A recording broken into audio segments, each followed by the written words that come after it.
you end up wrestling for a company called, I'm going to have to read this, South Atlantic Pro Wrestling. Now, it was an independent that replaced, it was in mid-Atlantic Carolina area, wasn't it?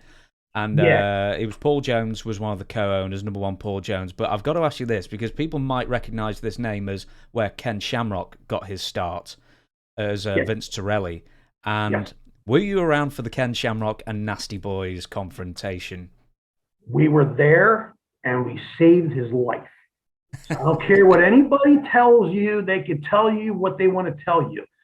Kenny called my room up that night, drunk.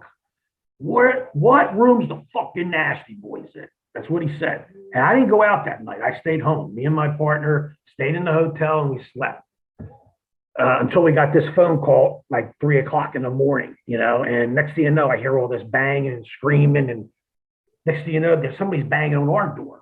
So we open the door. It's a little black guy. He's a security guard. He couldn't be more than 5'2". And he's like fucking scared to death. And he's like, I cannot stop these guys. They're in there killing this guy, and you got to go down and stop.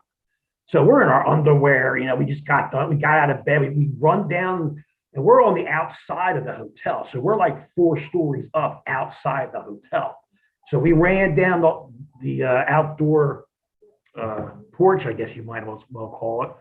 And we kicked the door open and we noticed like Brian Knobs was on the bed, flat out cold, knocked out cold. And Sags was pounding Kenny with the phone. So what he did was he dropped the phone, grabbed his ankle, and started dragging him to the front door. That's when we opened the door and we seen him coming toward us. And he's like, I'm throwing him over the fucking guardrail. I'm throwing him over the railing. And he would have died. So that's when we went in and we tackled him and we stopped it. Thank God we stopped it. I mean, Kenny still had to go to the hospital. He was in the hospital for over 3 weeks. He broke his orbital bone here, almost lost that eye. He was almost blind in that eye. So it was a pretty bad scene because, like I said, back in the old days, you remember them old beige phones in the hotel rooms with Yeah, the the big old metal underneath. handsets with the rotary dial. I know exactly. Yeah, so he picked that whole thing up and went bang and nailed him right here. And he fell right into a chair. And then that's when Sags, Sags is a big boy.